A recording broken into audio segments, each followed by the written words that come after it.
Welcome, Ryan. Welcome, Rachel. How are you? I feel as if I'm... Oh, so pretty. Oh, so pretty. Yes, and at home, because you have allowed me in, and that was your mistake, because once you welcome a vampire in, they cannot be allowed out again. They're in here forever. But and I'm in the house. We're not talking The podcast came from inside the house. This is your house. Ah, so you admit it. Now it's mine. Well, She's signing it away. Who does the real estate email? I knew that you were going to do that. I knew it. They don't email me. They don't email me, do they? No, they have us registered in their system one person. Who comes first in the alphabet? It comes Rachel. It is Rachel and Ryan Sliwinski. That's how they address it. Give them our to me. Give them our address too, the listeners out there. YumYumPodcast. We are here. That's our podcast, YumYumPodcast, because we are a married couple who are extremely yum. Everyone is licking their lips, throwing their hair back, and reciting the line of dialogue from Star Trek Discovery, yum, because we like to sit down and visit episodes of science fiction television, review them one at a time, and we are currently nearing the end of our journey with Babylon 5, a series near and dear to both of our hearts, which are kept in a jar in the kitchen. The real estate, when they do the inspection, say, could you at least put that in the fridge? We don't need to see that on the bench top. And I scream at them. I say, no, it has to go there with the pickles. And they say, you could put pickles in the fridge too. And I just fall over dead because my heart's in a jar. I need that to survive. I can't just keep it out of my body.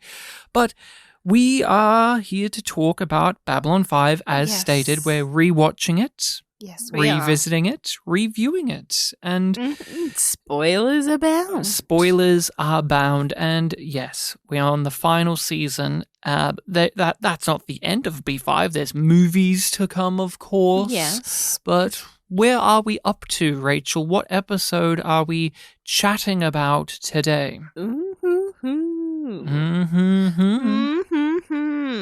Episode 17. Called That's my interpretation of movements of fire and shadow. That's what it sounds like. That's what movements of fire and shadow sound like. We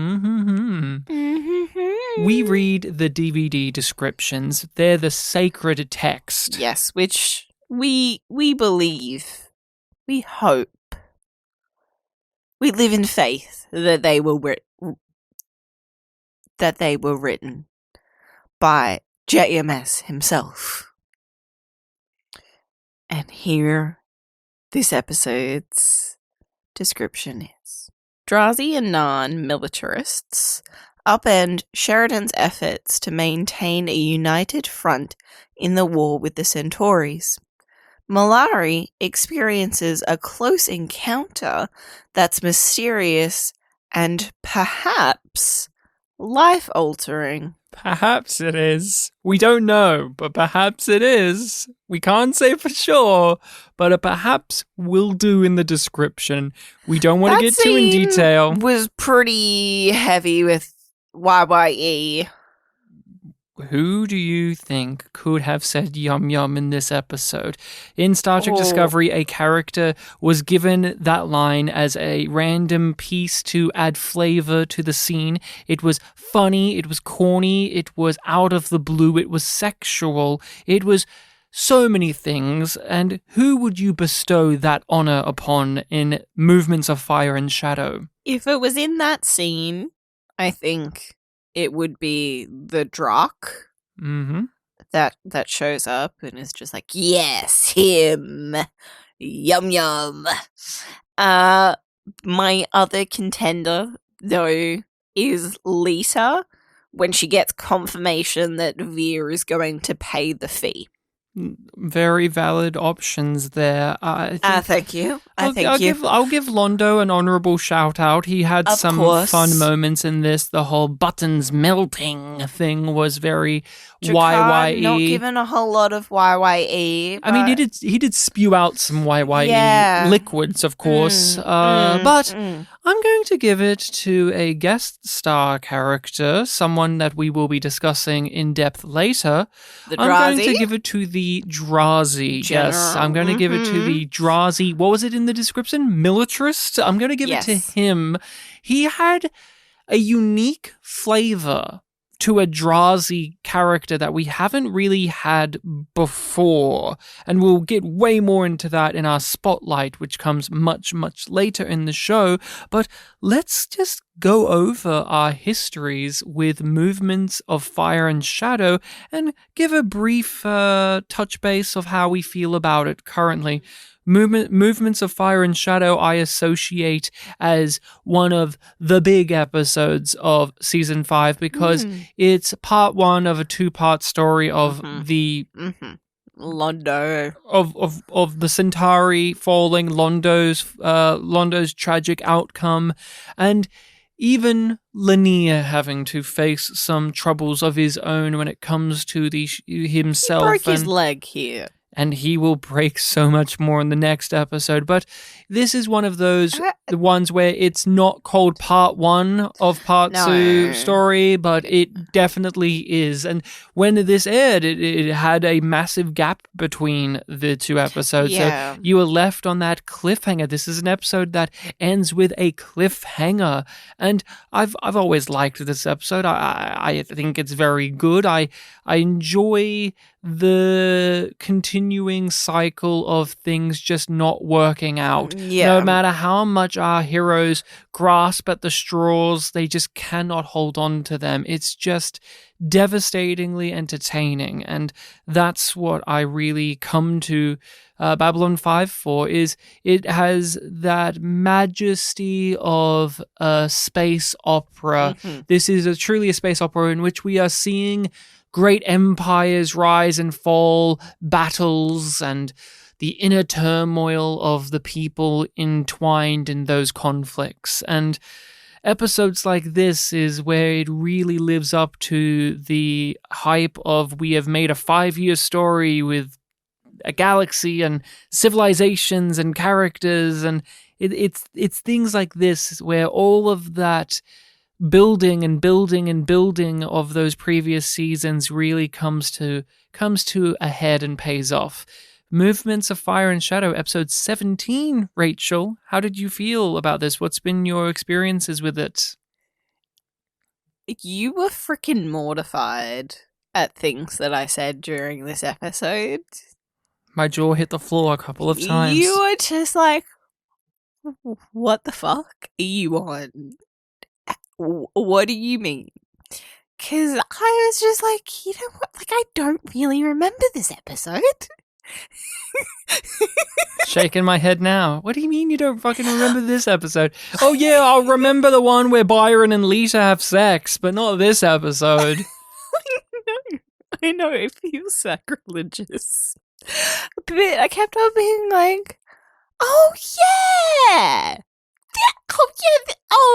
Okay, yeah, I remember this. I remember, oh yeah, we get that bit's here, and oh yeah, that happens. And I love it when you get detailed like this into the specifics where it's a bunch of, oh yes, and oh that. Because what about this episode for you do you think has fallen through the cracks? Because this isn't lacking big stakes. No. It's just things slotting into place.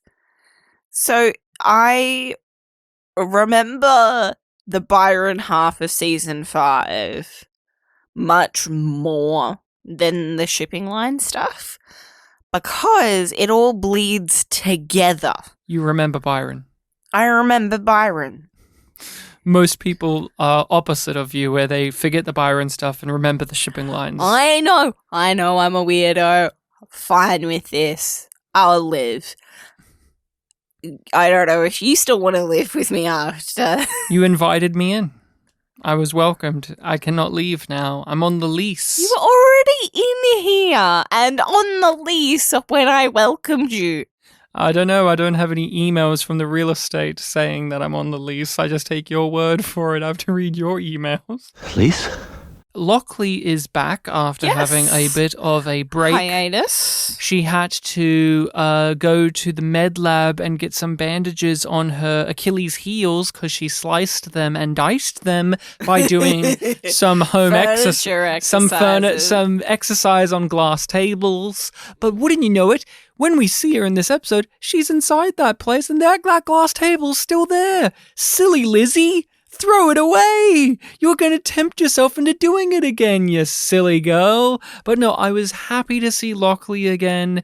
She is a really good character at setting up and reinforcing the level of seriousness and dread in the air, because when the Byron stuff was going on, we would get her perspective, her logs, and the things that she had to do to deal with that. And now we're getting it here, in which we're getting an update on all of the crises happening within the station because of this war that's going on. Yes. That there are hate crimes being performed on the station, that there are murders, that the Centauri are going to be isolated, they're going to be quarantined, they're going to be secured because they're at war with everyone, so they can't just walk out and about without any form of repercussions, even if they are just civilians, which that discussion there is going to be important because this is just a microscopic version of what will become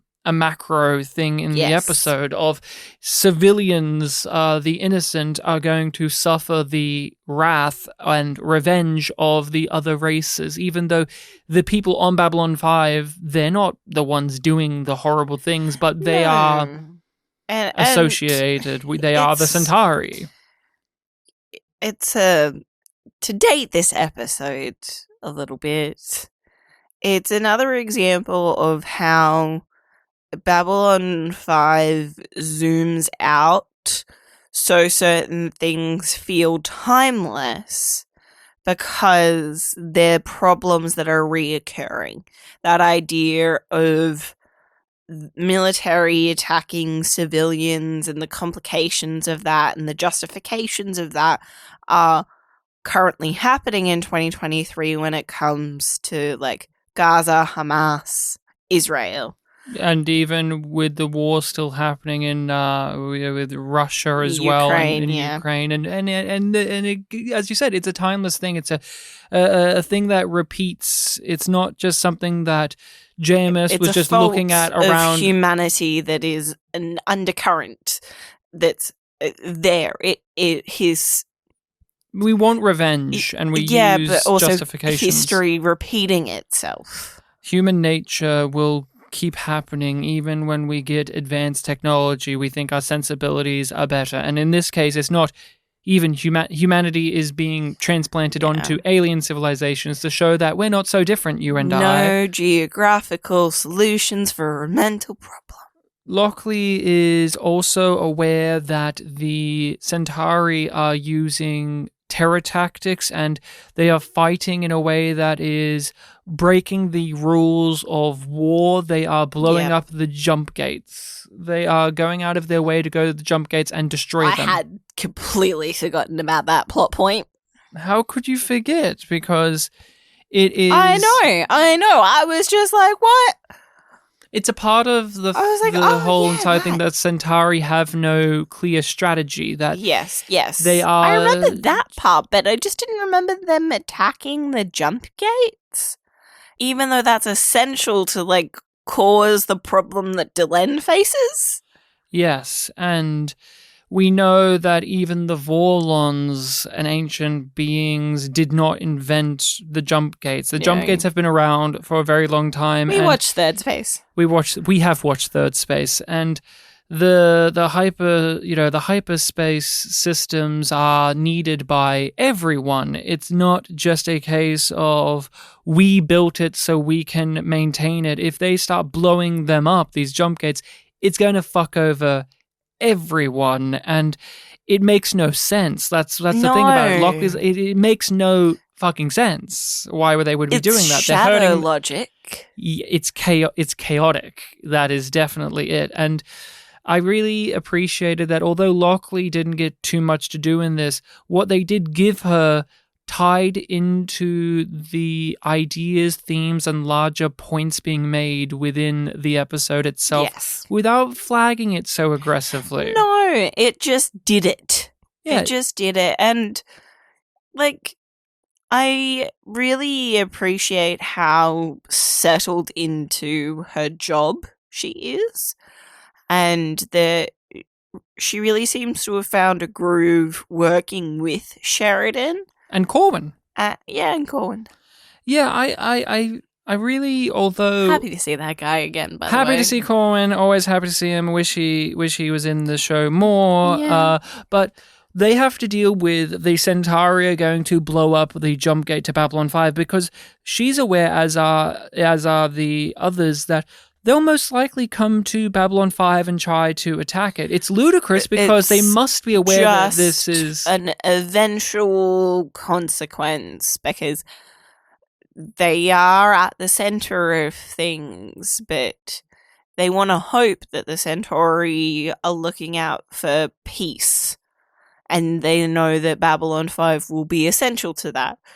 And Londo knows that. We see Londo acknowledge that. But the Centauri as a whole, or rather the Drak-controlled segment, or just the elitist who are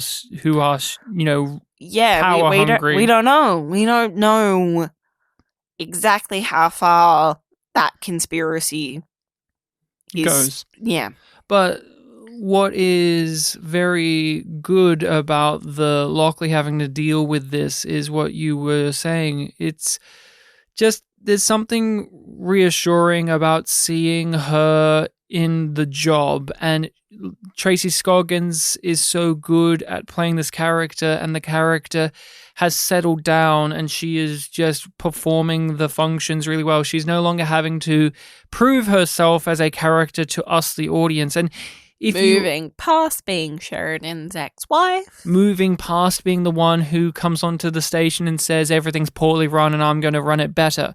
She is just being, and I find her to be a likable character at this point. She's just chill. Yeah. And even when she's having to deal with... I appreciate her. Even when she's having to deal with an attack like this, she keeps a cool head about it, relatively speaking. Very practical, and it really does illustrate her point of view about deal with the problem that's in front of you.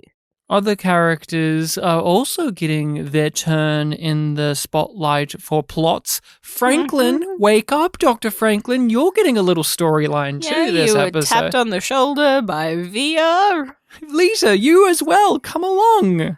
Now that the Byron plot is over, we need you to do stuff for us again. The shittiness of the room that he's in.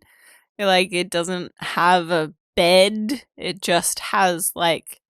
I don't know what it has. It's it has holes in the wall behind them where the beds are. It's very strange. That's like the capsule hotels. Yeah, it looks like coffins behind him. He looks like he's in a morgue. Yeah, but it confuses me more that there's two. Well, in case he wants a friend. Yeah. Do you think he sleeps on the top one anyway? Because I think Via's a guy that's like, I'm on the top bunk. And Londo will be like, Via, you silly child. Of course you get the top bunk. I sleep on the bottom bunk because I have to get up late at night to piss. And Via's like, okay. And then he's playing his little Game Boy up on the bed. And then Londo has to poke the mattress above him and be like, turn off that Game Boy. I want to go to sleep. I don't want to hear your Diddy Kong. I imagine more that Via still hasn't figured out how to get into it. So he's just been sleeping on the floor and fucking up his back. He's going to be rolling over in the middle of the night, and one of his penises is dropped, and he rolls onto it. Give him some dignity. He's an ambassador now. He knows how to get into a bed, Rachel. It took him 5 seasons, but he finally figured it out. Thank you. Thank you both. I haven't said yes, Vera.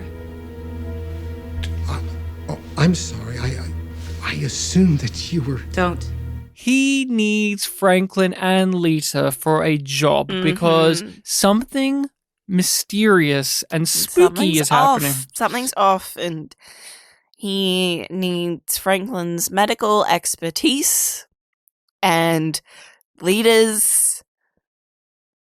Of course, her mind powers. It's just her mind powers. It's always her mind powers. It's always. Well, that's her gripe. That's her gripe. Always her telepathy. That's her gripe in the show. Is like, oh, you only need me when you need me for something. Yeah, and you only want me around when you need me. Yeah, there was. She's just like, well, if you need me, then pay up. Well, what are they needed for exactly? So, expertise medically and telepathically for what job? To investigate what's happening with the Centauri dead bodies. Because all of these battles are happening. Where are the bodies? Because what happens during conflict and war? You exchange corpses. It's the diplomatic thing to do. It's part of them seemingly, in some areas, following the rules of engagement. Mm-hmm. And the Drazi are refusing to hand over the dead. Although the Centauri they're handing back the Drazi with no fuss. The Centauri are doing the right thing and the Drazi are not, which makes Via suspicious. Because he looks at it as, are they perhaps capturing the living and using them as prisoners of war, not declaring it? Are they torturing them? Are they hurting them? Are they killing them? Many unknowns. Variables, all of factors. them bad. What is... Because if they were just dead, they wouldn't be hiding it. And there's a fascinating thing about this, which is the discrepancies. As stated, the Centauri in some ways are abiding by the honor code of battle and war. Hence, we have this moment. And even in the last episode, Londo is dumbfounded by the prospect of them using such tactics to provoke a fight, because they do not attack civilians. We're not pirates. And then when in the last episode, Via's like, well, we did the whole bombing of the Narn home. Where I was like, yeah, but that was in a war. Like, there's a rationale to the Centauri that is not being followed through on here. So someone like Via is saying, hey, this isn't being followed through upon. Why isn't that the case? And it's so... I need help.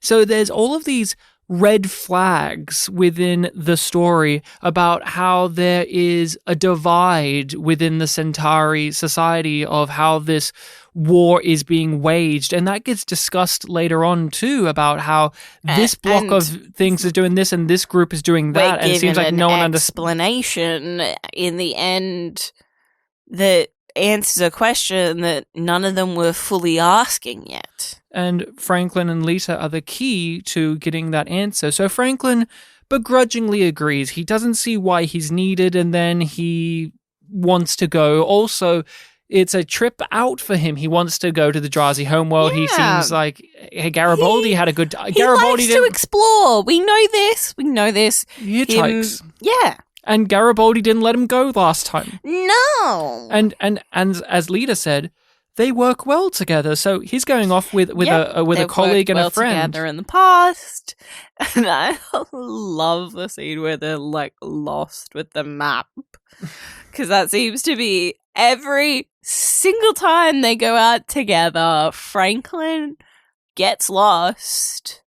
And Lita ends up carrying their bags and dealing with him being a dumb shit. She's always carrying their fucking water and bags and a bunch of junk. Franklin, you can carry a fucking backpack and a map.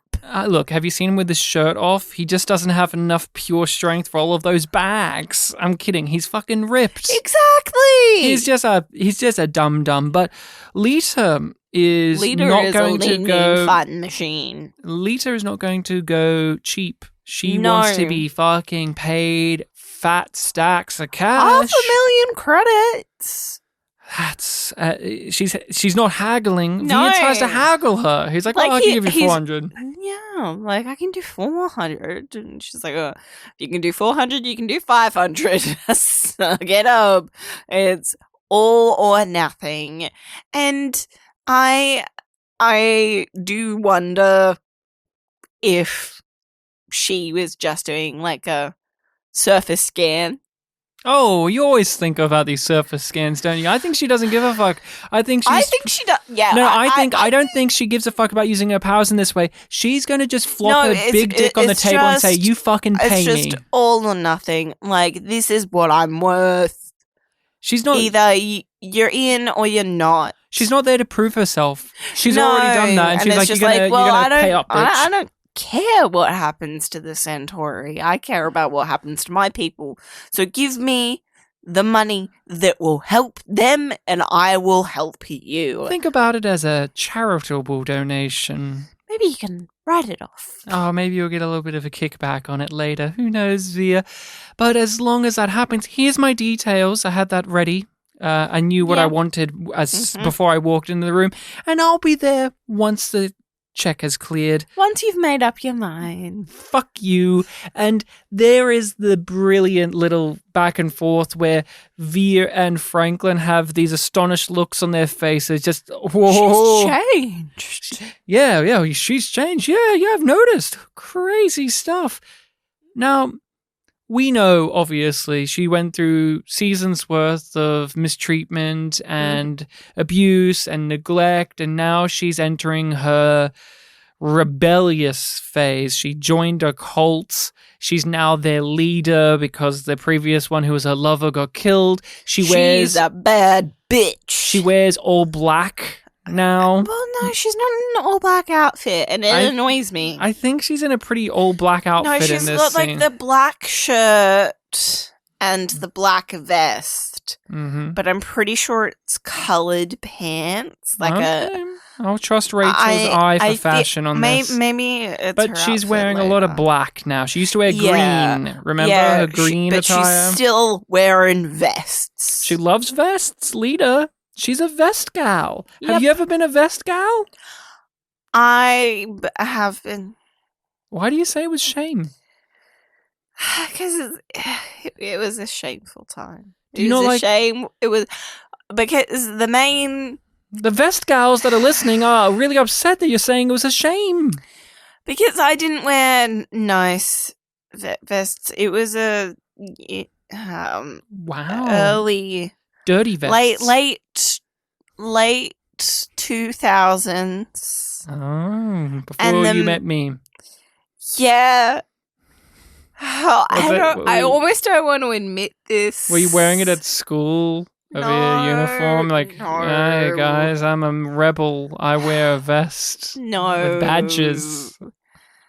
I did wear vests with badges. We all wore vests with badges. I don't know Rachel's vest era, so I'm like you, the yumlings who are our listeners. I'm also waiting with bated breath about how this story ends. So you wore crappy vests as a teenager. It doesn't even fully count as it because it was it was a singlet top, so like a sleeveless tank top that just had a vest front on it. That was my main one. So not even a real vest. Not even a real vest, which is why I didn't want to admit it. Rachel, you gotta wear real vests. I had a real vest as well, but it wasn't as comfortable as the half vest. Now you're an adult. Yes. You can buy clothes. Are you ever going to enter the proper vest era of Rachel's life? Or are you going to leave it at that tiny taste, the tiny taste of a vest life? I think I'm going to leave it. Everyone, I was tempted to become a woman who wears a 3-piece suit. Well, that's awesome. And would you wear a tie? Yes, of course, and a pocket watch too.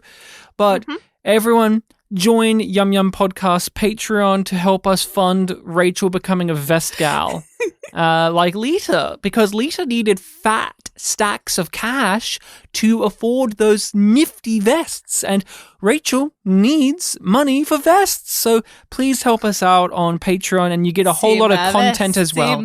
See my vest, made from real gorilla chest. That's where Lou went. We haven't seen Lou in a while, so I guess he got turned into one of her vests. Setter? Yeah, no, I was saying gorilla, but sure. He's the iris setter. He's a vampire bat. No, this is really all about how Lita is going through her villain stage. They are making her have a more prominent hairdo that's also, intimidating. like, They're giving her black outfits. She's being much more curt and less friendly and less... But I don't think she's wrong either. Like, it's just like she's... Why are you throwing your hands up at me? No, I'm agreeing because it's like the show is wrong. The show is wrong for coding her and treating her like a villain. Like, yeah, apparently the telepath war, it's pretty shit. It's pretty shit. But also, you've been really shit to them. This goes back into my major question about JMS when it comes to the telepaths. Does he find them sympathetic? Like, does he feel for them when he writes this show? Because more often than not, they're written in the lens of villainy, and when they are sympathetic, they get far less nuance to them. And when it's with Lita, it's that she's a victim of everything, but now that she's standing up for herself, it's being framed as a villainous thing, that she's a bad guy, that she's going off the rails, that she's losing her way, she's becoming cold. But no, I disagree with all of those things, but the show keeps framing it that way. They're giving her these outfits, they're making her act like this, say these things, and the music is swelling, the characters are commenting about she's changed. No, you know what she's done? She's grown a fucking backbone and she's not taking it anymore. I do not like how Babylon 5 treats like normal telepath characters, like the ones that aren't psychop freaks, but like Talia and Lita, because either the writing doesn't give a fuck about them, like they barely get any material to do, and or they can be weakly written, or when they start to get this happening to them, the show is saying something that I don't agree with, and yet I still love Lita as a character. I love her as a character. She's one of my favorites, but this moment here, this whole episode where, I mean, she does some villainous, nasty shit, but even before she does that, the characters themselves and just the writing is telling me, you should be worried about Lita. See, she's becoming a bit of a nasty customer. All right, like, it's so bizarre to me that the series will have, from the drop, more of a sympathetic angle to Londo, a character who also dresses in all black at a certain point and does horrible things, than Lita Alexander. Like, I feel like the show has more sympathy towards a war criminal than Lita Alexander, someone who says, "Oh yeah, stop treating me like shit." Yeah, they do. Because why?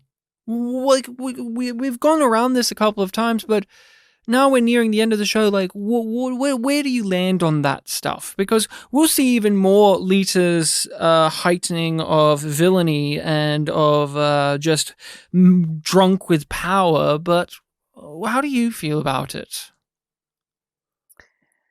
Yeah. It's just one of those things where the show doesn't fully hit the mark with it for me. And I get what it's doing, but I also still question, how does the show feel about this? It's just one of those things that it doesn't fully connect. And it's frustrating because it's one of the relatively few things that do that. So it kind of makes it more annoying.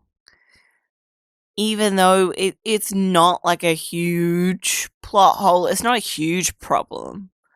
It's just an ongoing niggling thing. Has she changed or is it me? Oh, she's changed. We get more Lita shenanigans on the Drazi homeworld. She makes a Drazi fucking shoot himself in the head. That's pretty gnarly. Yeah. She goes hard. She doesn't regret it. She's relentless.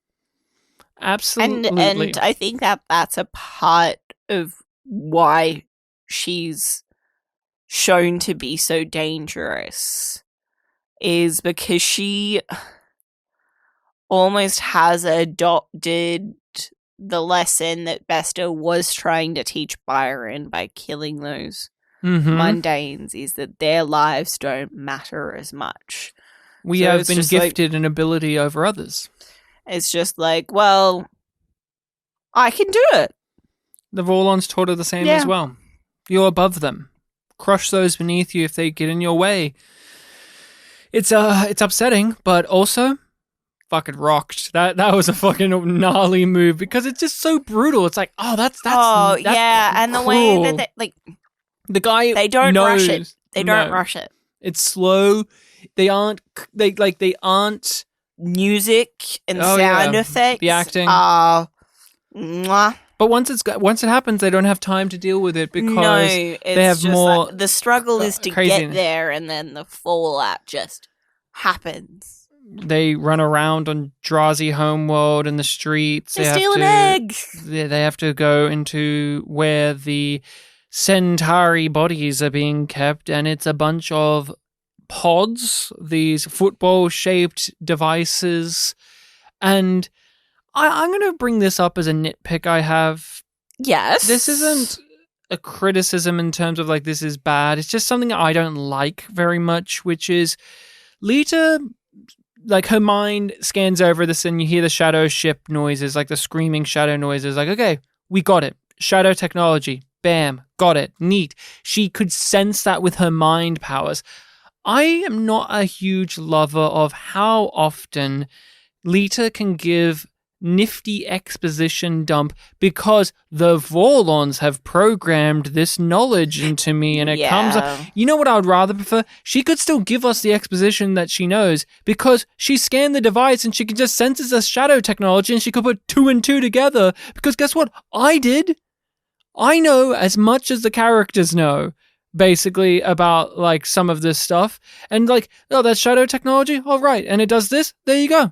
Like, I don't need her to be like, oh, the Vorlons gave me a wiki in case I needed it one day for this. Like, I like, it can be useful at occasions, like when Third Space happened, but there were one too many times where the show uses it, and I find it extremely corny. I'm like, what else did the Vorlons put up there, Lisa?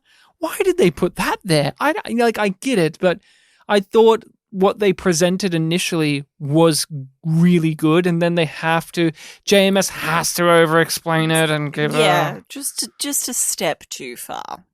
Does that bother you? Have you noticed that? Yeah.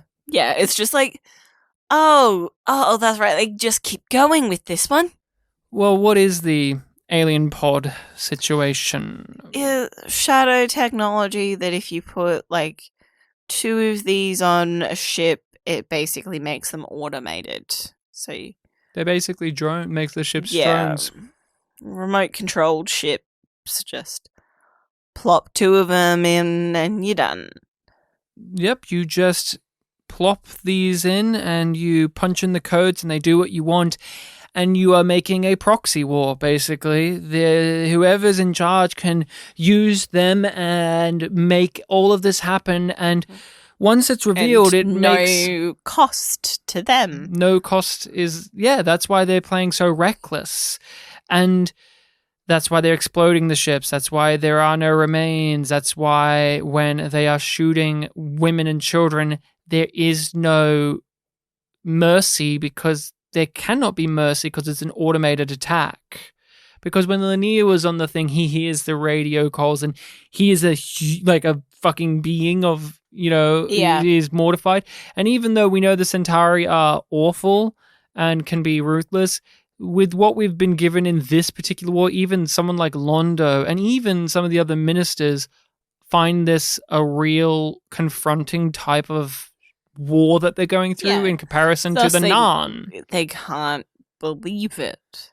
It can't be real. It's just too ludicrous. It's those Narns trying to frame us. That's what it must be. But the shadow technology, it makes us and the crew aware of what must be really going on. Either some outside force or force within the Centauri is using these pods to instigate a war so that everyone is riled up and want to attack the Centauri, that it's actually an elaborate ploy for the Centauri to be weakened, to be isolated, to be put out to the pasture, and for everyone to hate them, to attack them. That's the goal. That's why there is no proper military strategy. Then the Centauri are not following their usual way of battle. They're not securing locations. They're not taking prisoners. They're not doing this, and this. Goal. And I have a question for you. We know that it is the Drakh that are behind it. We know that it's a leftover of this shadow minions, blah, blah, blah. Yeah? Yes. Drakh, yes.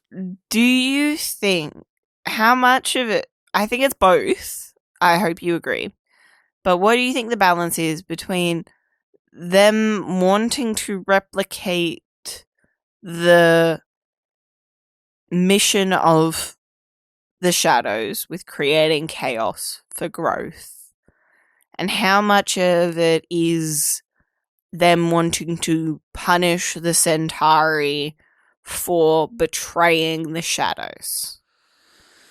Yeah, that's something that will be a topic in the next episode too. I always looked at it as this was all an elaborate ploy to get to the Centauri, to humble them, to break them, to get them to be their servants, and that they are going to be the new masters, that they're going to be the new shadows, and they're going to turn Centauri Prime into their new home, into their new Zahadum. Mm-hmm. And to do that, they used what they know best, which is to spread chaos and fear, and that's how they went about it. And so they come up with this very slow, meticulous plan to disrupt the Interstellar Alliance so that they can get to this.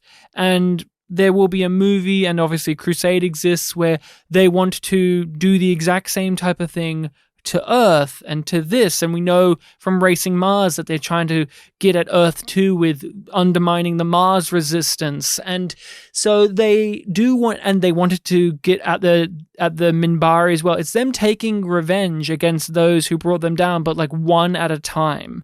Yeah, slowly.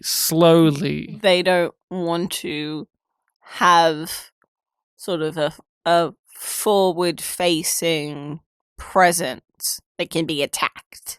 Exactly. Because if they are, like, the shadows were known, and they were fighting the Vorlons who were known, but if they don't have a face, they're not visible. And even if they do, they've hidden in amongst a civilian population of another group. They're in Centauri Prime. So what, you're going to attack us? Good, go ahead. You'll be destroying one of our enemies too. Do it. Like, it's that type of move. Like, even if you find us, fucking do it.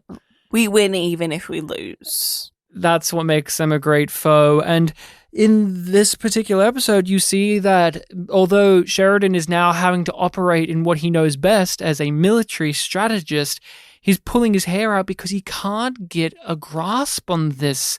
There's and all of nobody these else problems. seems to care about answering these questions. He's talking to all of these representatives, these generals, who are wearing really fancy outfits. They got tassels. You know it. You know it's a general when they got tassels, man. And they just don't give a shit. The only person who gives a shit in the way that he does is Delenn, of course. I mean, in this episode, we get Delenn and him having to really sit down and talk about the technicals, the bureaucracy, what they need to do. That, yes, the White Stars have been launched into this war too, but the thing is, they were made for one war, then we used them for another, and now we're using them for another, and we had limited amount of them. We've been losing them, and they've done their best. They've gone up against ships 5 times their size, but like, we need to build more, or we need to build specifically a warship in particular. Yeah, we need to build a different class of white stars. Which means, Delenn, you have to go back to Minbar and talk to the Grey Council. Yes. We're going to spread it around. Earth's going to be involved, and so there's going to be a cut to that if the Minbari get involved. The whole thing is, we need these. We don't have the resources. Let's get Earth to do it for us. But they only agree to it if the Minbari stick their neck out first. Yeah. Because the president of Earth, although not in the episode, is with what we've seen of her as well. Like, I love it. I love that attention to detail. And Delenn has to go in person. It's that sensitive of an issue. We can't trust this to be broadcasted. We need you to go in secret. You can't even tell them what you're there for. Has to be her. And of course, Lanier has to tag along too, because he's training. Well, he just came back to the station because he had to present the evidence. So he's still hanging around from that. It's been like a day since that. Oh, yeah. I know why he's there. Yeah. But it's just like, of course, she wants him by her side. There's the danger, though, because of those Centauri ships out there destroying jump gates and they're in hyperspace roving about, that you could be attacked, which means in a story, she will be attacked and there will be a plot. Yeah, it's not even really foreshadowing at that point, is it? It's just a promise. Yeah. It's just a promise. This will happen. It's not a threat. It's a promise. It's a promise. JMS pointed at you and said, this will happen later. And it does. They get attacked. Their ship spins out of control. Everyone's either been killed or knocked out or trapped. Yep, there's very minimal survivors on the ship. Falling away from the beacons. Because as we know, hyperspace, once you get lost in it, you can't come back out again. It's one of those random things in this show that has been explained just enough, but been left mysterious enough too. I love how they handle hyperspace. Agreed. It's just this nebulous area, and it's red and black, and it just looks terrifying. I don't want to spend time in it. I like that in our point of view, like 2023, space and also like the ocean have vast unknowns. Mm-hmm. But the idea that they go to space and then they find an even bigger, even vaster unknown with hyperspace. Yeah, it's great. And again, mentioned as before, so true. The jump gates we don't know who made those jump gates. They've been around so long. Like there's a mystery Turtles all the way down. Mysteries within mysteries, and then there's third space, of course. Let's never forget that space too. But no, not two space, third space. And Delenn and Lanier are pinned. Lanier's leg is broken in two places, as he can see, as he can determine. Yep. And they are left there in the episode, slowly going to be going off the beacon once their thrusters give out of energy. And they've sent out a distress call, but we don't know if it actually is sending out. And even if it does... I currently have zero memory of how they get out of this situation. Oh, good. I'm like, is it Montoya? No, it's not him. You'll find out next time on Babylon 5. On an all-new Babylon 5, it's payback time. Sheridan is talking to these militarists. It's the Brakiri, the Nan, and the Drazi.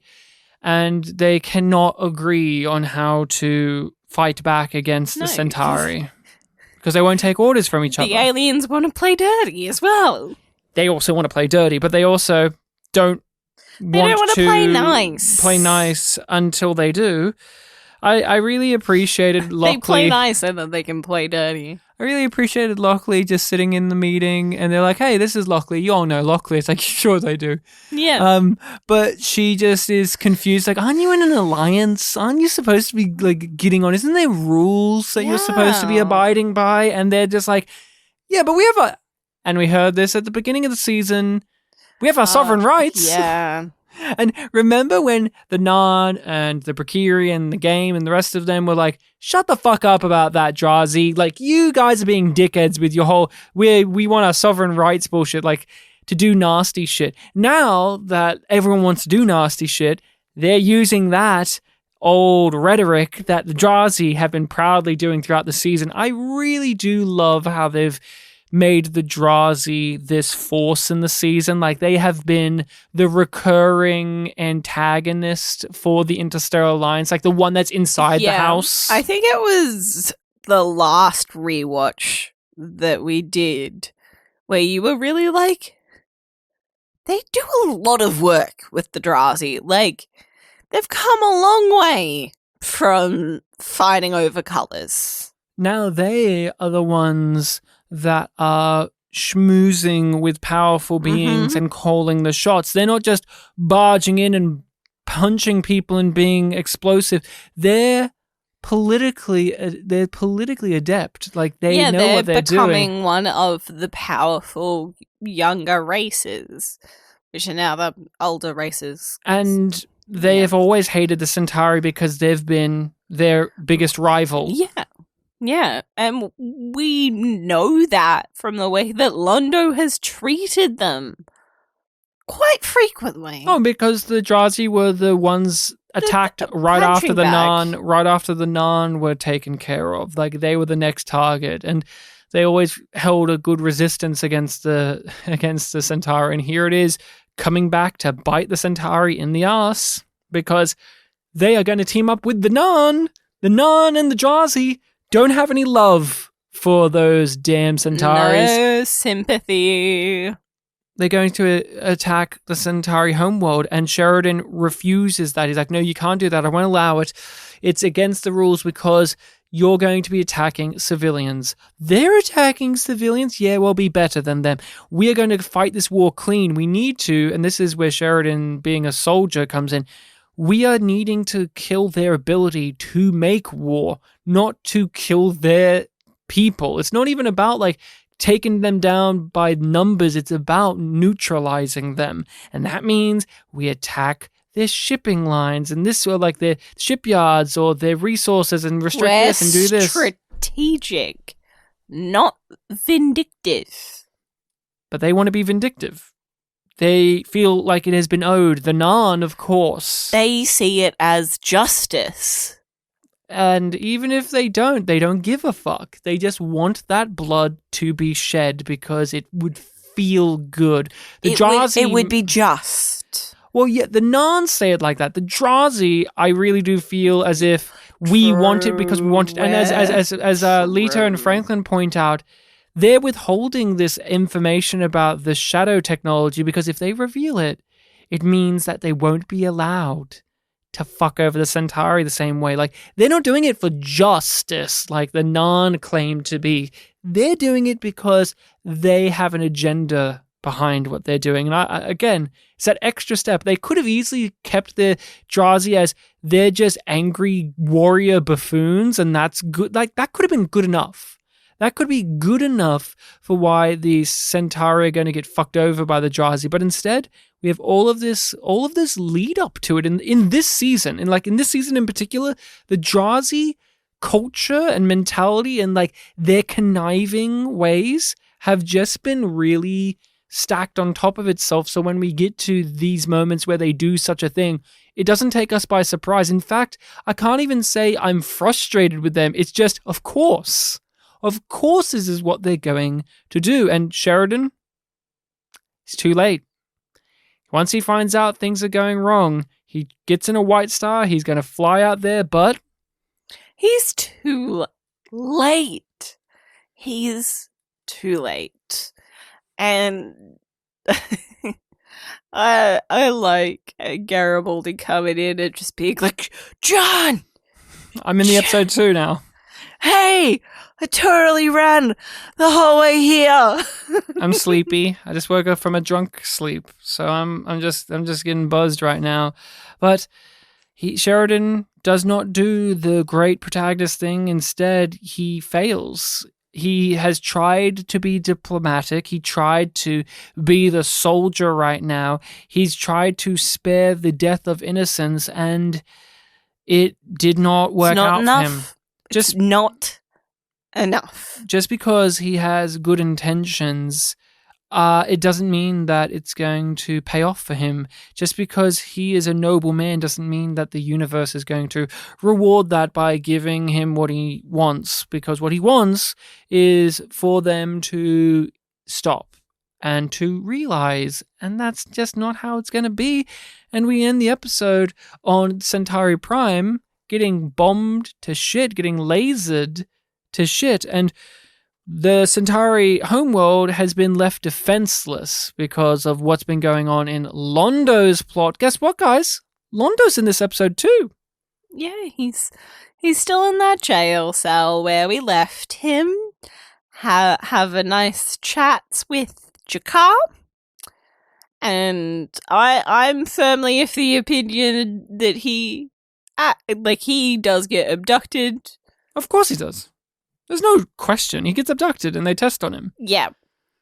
I want to say that because I'm sure that there are some people that are like, no, that's a prophetic dream.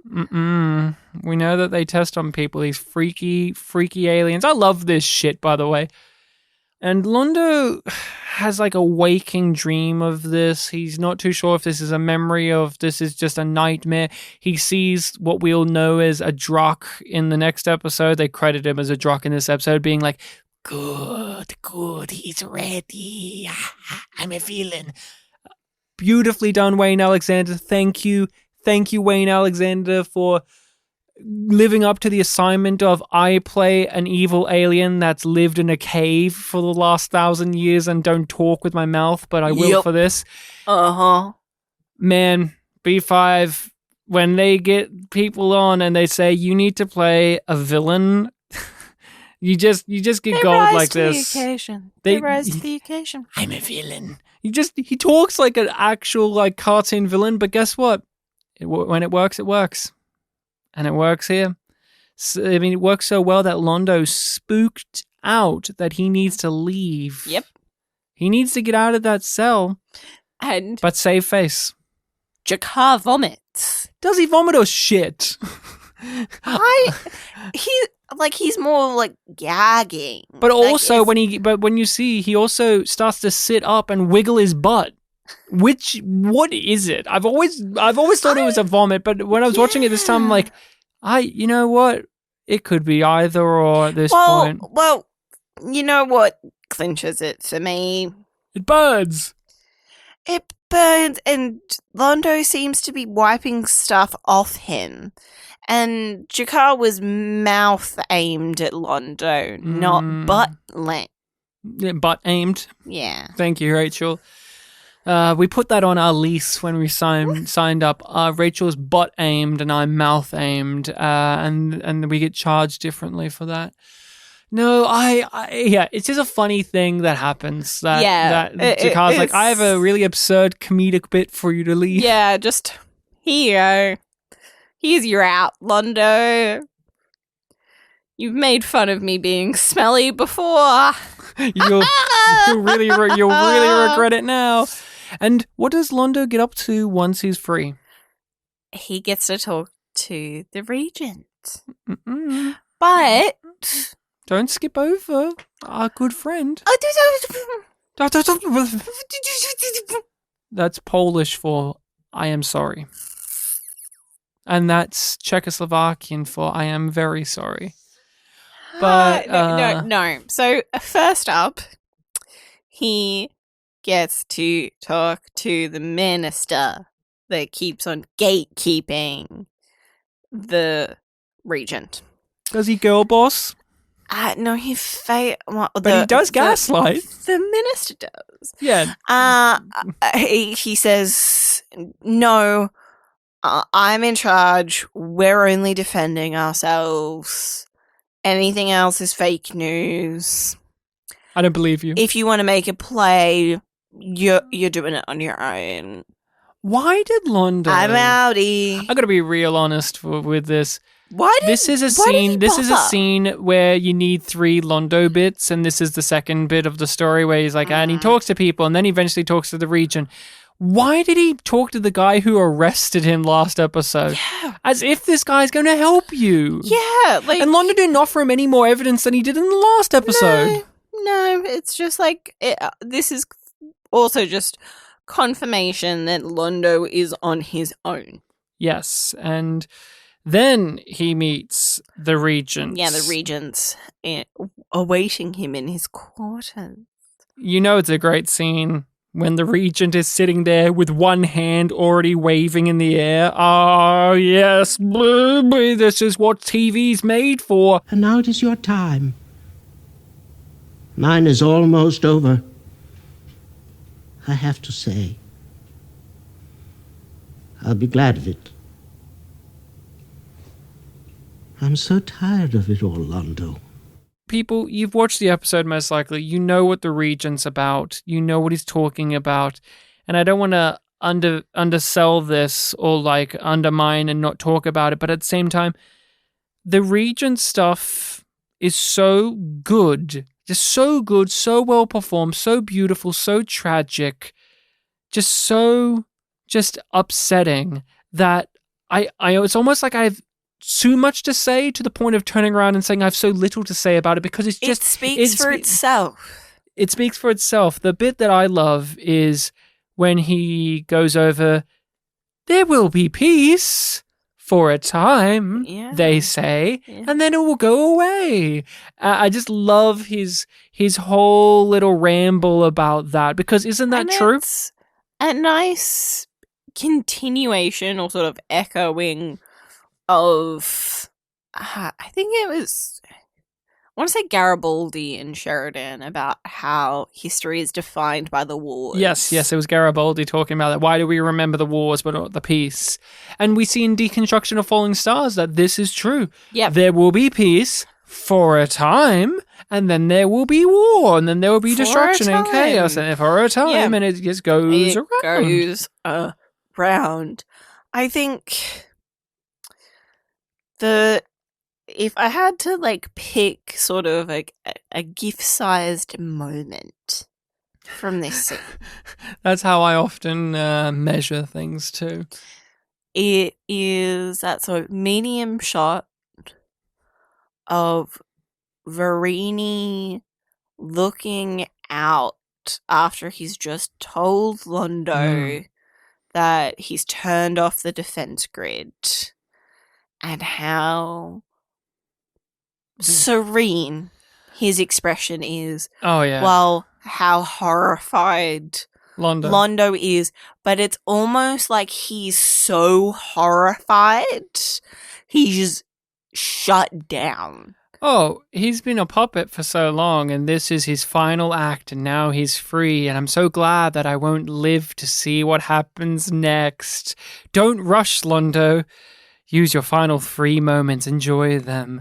Yeah, he is just a broken man, and we feel sorry for him because he didn't deserve what he gets. No, he doesn't. He doesn't. But he is a victim of Londo in the long run. Like, this is Londo's fault. This is all Londo's fault. His ambition, his greed, his power-hungry nature has led to so many horrific things in the universe, and just because he thought he put things right and said sorry and he murdered people to clean up more messes doesn't mean jack shit in the end, because here we are. And Londo is now having to face down the thing that he got the prophecy. He got it. In a way he got, but like he knew what his path was leading to, and he has tried to correct. But we know that it might not be enough. It might be enough to save him, but is it going to be enough to save his people? He has done all of this apparently for the greatness of his people, but in the end he has help destroy them or cripple them or make them in the worst position of the entire civilization And it's kind of funny that it happened. Yeah. Suck shit, Londo. I love you, baby. It is. And you feel you feel terrible about it. Like, this isn't the type of comeuppance where it's like, yes, beautiful. Like, you deserve it. When I say you deserve this, it's like, yeah, you deserve it. But, like, I don't feel good about it either. Nah. I hear something being turned on. No, it's not me, it's the spotlight, because it's now time for the part of the show in which we go over an actor or actress's career, their performance, and any interesting pieces of trivia. You lampshaded this spotlight. I have a lampshade on the spotlight, in fact. And does that mean the spotlight is smaller? Yes. But it's more precise. Yes, we are talking about a special someone today on the podcast, and it is the man who played the Drazi general in this episode. Someone who has been in Babylon 5 before, but believe it or not, he's not a Drazi in the show up until now. He played a shitty Mbryo last time. Do you remember what shitty Mbryo he played, Rachel? Only because I watched a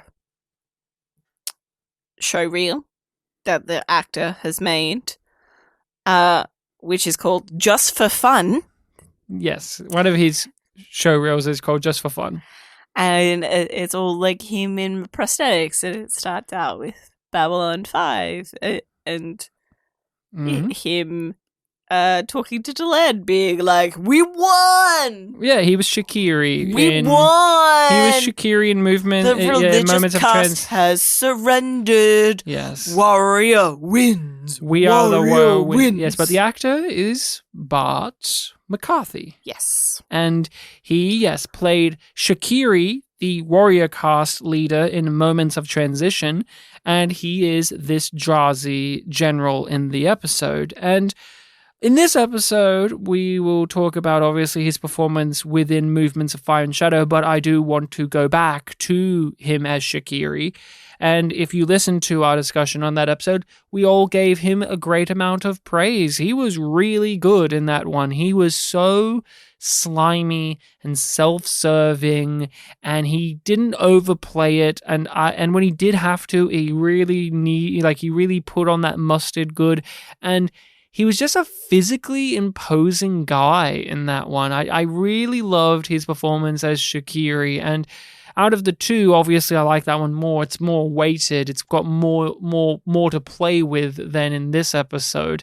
But he was so good that they brought him back and put him in prosthetics again to do an over-the-top military character again, but he makes it very different. This Drazi is very different. Although it's like less of a like meaty role to sink one's teeth into, he goes for a snootier portrayal, which is a very fascinating choice to me when it comes to playing a Drazi. But what did you think of his performance in Babylon 5, whether it was Shakiri or as this Drazi?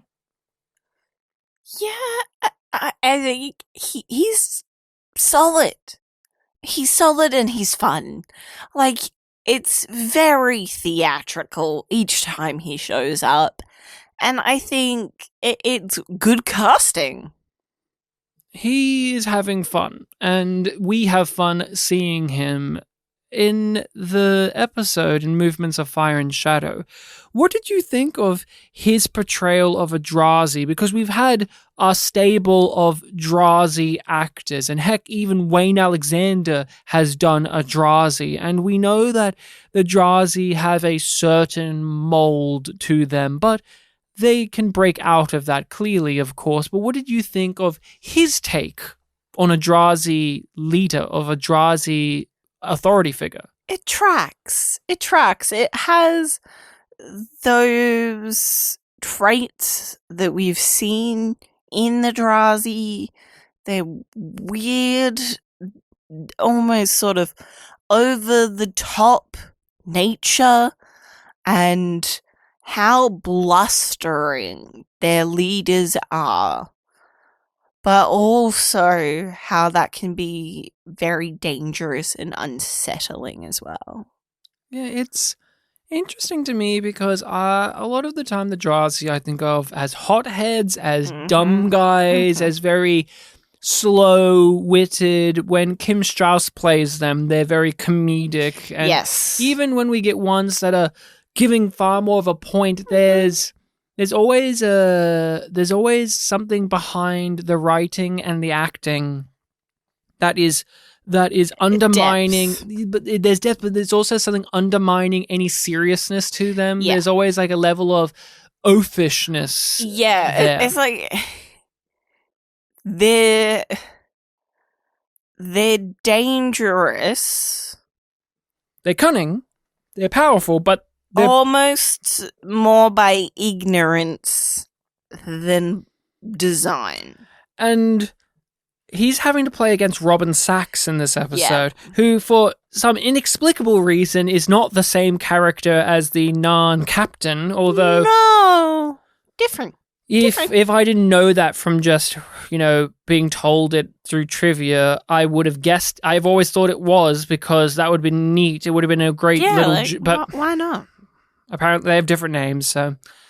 I don't know. I don't know if JMS was like, oh, I didn't know Robin Sachs would play him again. So just an oversight. Who cares? It's a minor complaint. But I think this actor, Bart McCarthy, I don't know if it's because he was playing off of someone like Robin Sachs, but he played Drazi much differently. He played him as really upper crusty and snooty and very, still a bonehead, but elegant in it. And he came across as he felt like a general. Yeah, he felt like a general who obviously wanted to shed blood for the sake of shedding it. But yeah, there was just a snottiness to this Drazi that I don't associate with them overall. Very much like the previous role he had in Babylon 5. Well, yeah, the previous is funny because I think Shaqiri was more of a turd. Oh yeah, but come on, this Drazi wants to bomb the home world. Oh yeah, but here's something that's a difference. Shaqiri, the way he played him, Shaqiri's whole thing was he was presenting himself as this level-headed, noble warrior, but he got off on killing people and letting people die and without sacrificing anything himself. Yes. Well, this Drazi, he doesn't have that, he's getting off on the joy of this. No. That's the freaky edge that is not present. That's why it's in a way, this Drazi comes across as more dignified, even though he's doing something horrid and atrocious. Really, really appreciate that late in the game, we get an actor coming in playing a Drazi in a way that's very different, but it doesn't feel like he's not a Drazi. He feels like a Drazi. Very sloppy of them. It's as I told you, Natak. The humans do not have a stomach for this war. We will end it as it should be ended, by striking the Centauri homeworld. If you are with us. What have you seen him in? Have you seen him in anything in particular? Because he has had, 64, 65 roles, but eclectic. He's been around. Yeah, obviously DS9. Mm-hmm. He played Admiral in that. He was a human. Yep. I would have seen him in Heroes. I would have seen him in Heroes for sure. He was in a season 2 episode, but I cannot recall. No. I never watched season 2 because you told me not to. I don't even know that. You didn't even know you watched Heroes. You didn't watch it with me. I've never watched Heroes since it aired. I watched it just before we got together. There you go. Now, he's done so many things. Now, I'm surprised you didn't say the one thing I thought you knew him from. Angel? Mm-hmm. Yeah.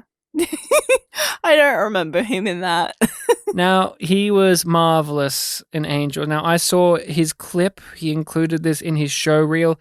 He plays an old school Russian-y vampire. He's got the cloak and the coat and you know what he had? A vest. Yeah. He's a vest gal.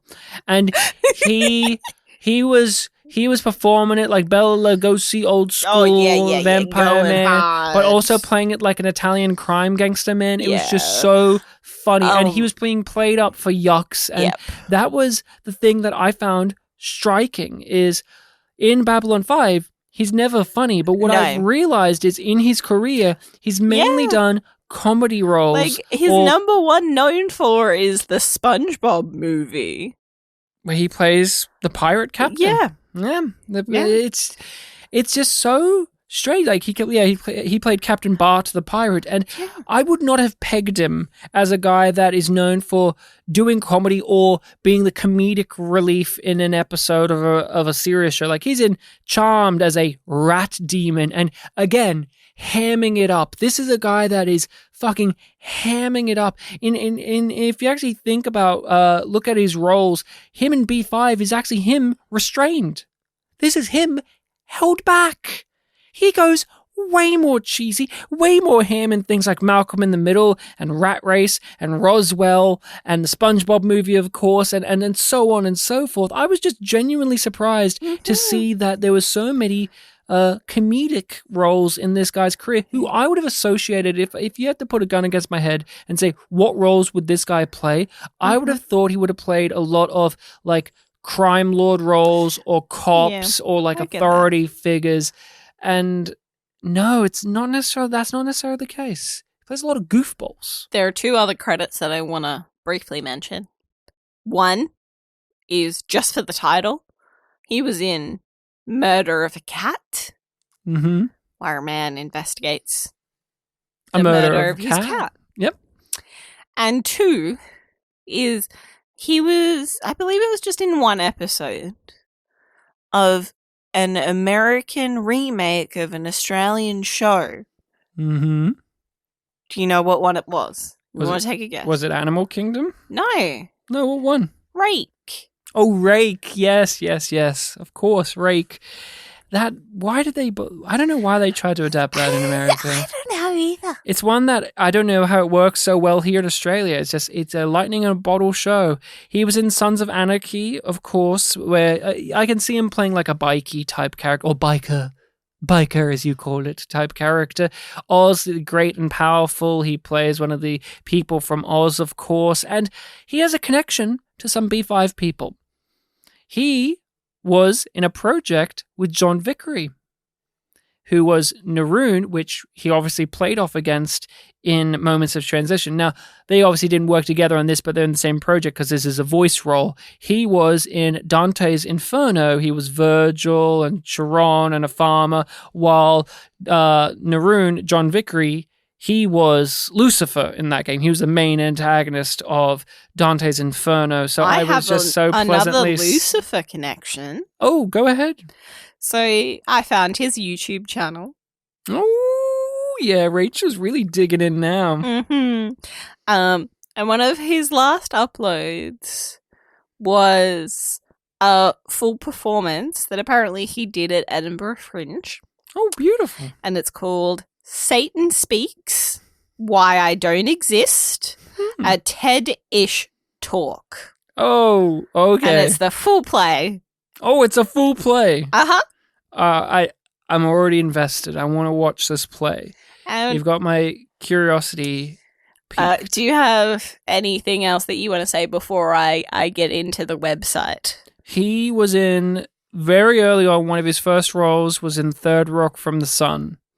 That needs to be stated. He was in two roles. The first season he was in, he was a on-the-screen actor. And in the second, he was a voice role in it. And I was just enamored to find that. I was like, okay, he was in Third Rock from the Sun twice. One where he was like a Hamlet VO. Like they were obviously doing something with Hamlet related. And they said, oh, this guy has like a Shakespearean voice. So we must get him in to do it again after he was in a previous one. And in that episode of Heroes, he was not in he was not in the same episode as Bruce Boxleitner, because Bruce Boxleitner was like a senator in Heroes, but he is in the same episode as Malcolm McDowell and George Takei. And that's got to count for something. I don't know if he shares scenes with them, but I just needed to let you know. Oh, and he was actually in the first season, so he's in the good season. He's like in probably he's probably in like the last episode of the season too. I thought that it was there's like million seasons. Season, because I only watched the first season of Heroes. Good he luck. was the he was working at the weapons repairer where they take the sword. Oh, yes, No, we're not going to talk more about heroes. Rachel, you like to dig into actors' websites and get into more of the nitty-gritty. I have fun with their websites. This one is brand spanking new. It's beautiful, by the way. I looked at it briefly. I didn't engage too much because Rachel's going to dig in. But I just wanted you to done. see the landing page because He has pictures from B5 there. oh boy. So it's just it's his headshots. Mm-hmm. It kind of cycles through a couple of them Over a galaxy. Yeah. Sea of stars. Yes. So him being a Babylon 5 actor works there because he was a sci-fi. You see, sci-fi. He's making it work. Yeah. It all links. It all links. And you scroll down through the page and it's got the different sections. And I thought that I would share one of the first quotes that you are greeted with on his website. Being an actor means always seeking to portray the truth of the moment. It means, no matter what the role, being in love with the essence of a character's reality. Well, that is our spotlight. It is now time for us to know Rating. where movements of fire and shadow land on the rating. Or yum yum is the question that we are up to, and I am way too excited. Are you Big Kev? No, I'm not. No, Are you Big Kev? I'm your wife, Rachel. Are you Big Kev? Are you excited? No. Are you Lise? I'm excited, but I'm not Big Kev. Are you Big Kev in your heart or not? No. So you're not excited. Okay. I can be excited and not Big Kev. I don't think that's possible. As an Australian... Shut the fuck up and tell us whether you think it's Yum being bad or Yum Yum being good. I have some problems with the episode. I didn't ask if you had problems. On. I want to know straight up. Hold on, listen. Give your justification after. No. Hey, excuse me, this is my house. I'm on the lease. I'm on the lease. Secondarily. So she admits it. And she admits it. Secondarily, you are on this lease. We got it on the lease. I welcomed you. Oh, okay. So as I was saying, I want my answer. You will get your answer. If you I want my answer, not a full sentence. I want your explanation afterwards. I demand to know. You said that this is one of the most memorable episodes of the fucking show. I said season. And now you're like, I have season. Problems. I do have problems with it. It's a little messy. Just yum yum. Well, if you shut the fuck up and let me get there. I want you to say it up front. Yum yum. Yum yum. No. No, I don't have anything to say. How about you? No. I felt like it, but you know what? I feel like I talk too much on the pod. What do you give it? Yum or yum yum? Yum yum. Yum yum. Wow. And do you have any I'm reasons? not going to elaborate because you didn't. I was going to. Were you actually? You invited elaboration and I refused? Yeah. Well, I refuse. Next week's episode is The Fall of Centauri Prime. On an all-new Babylon 5, it's payback time. Kept by a keeper. The sinister, symbolic Drak organism called a keeper now inhabits Londo Mollari as he begins his rule over the shattered Centauri populace. Delenn and Linnea remain helpless aboard their disabled ship. Is it symbolic or symbiotic? Symbiotic. I knew it. It didn't make sense, but these descriptions can be a little bit esoteric. No, I just misread that, and you're not going to let me redo it, are you? No, never. It's staying in. It's staying in, baby. Just like my name on the lease is staying in there nowadays. Ah, what a pleasure this was. Jakar was here. He did the reverse of eating He did. Good eating to you. He did pooping. Ryan can do the fucking outro. Oh, if you shut the fuck up now. and let me get there. I'm going to shut up now. I'm done.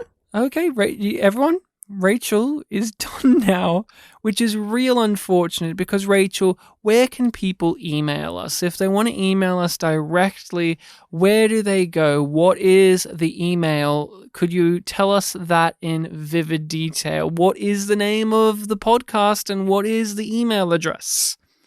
Rachel's folding her arms and being what we call a little bit of a poopy face.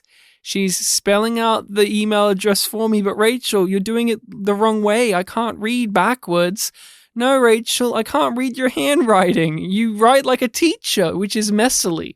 I can't read red pen, but I can read out yumyumpod@gmail.com because, of course, I know it off by heart. If you want to email us with your questions, queries, thoughts, concerns, and anything else, you can do so there. In the description of this episode, you will find all of the social medias that we are on, as well as some of the various podcasting sites that we host this on as well, that you can listen to the pod. And if you are not following us on those social medias or podcast hosting sites, make sure to do so, as well as give the show to your friends. Share this around. Say, hey, friend, foe, or lover, perhaps even family member. God forbid if it's all of those things at the same time. That would be a real concern. There's a Babylon 5 podcast that really gets it. It's about this married couple who by the end of the show get a divorce. And they're really upset about... Rachel, you can't talk. Sorry, you said you're no longer joining in on this, so you can't dispute my narrative. The truth is what the narrative is.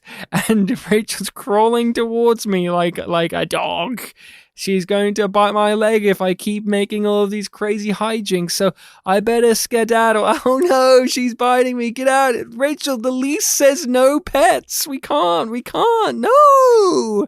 But until next time, Yumlings, remember to be kind to each other, and that Jakar said in the pilot movie, good eating to you, a thing that never returns in the show. Everything returns, even pleasure thresholds returned, but good eating to you, never mentioned again.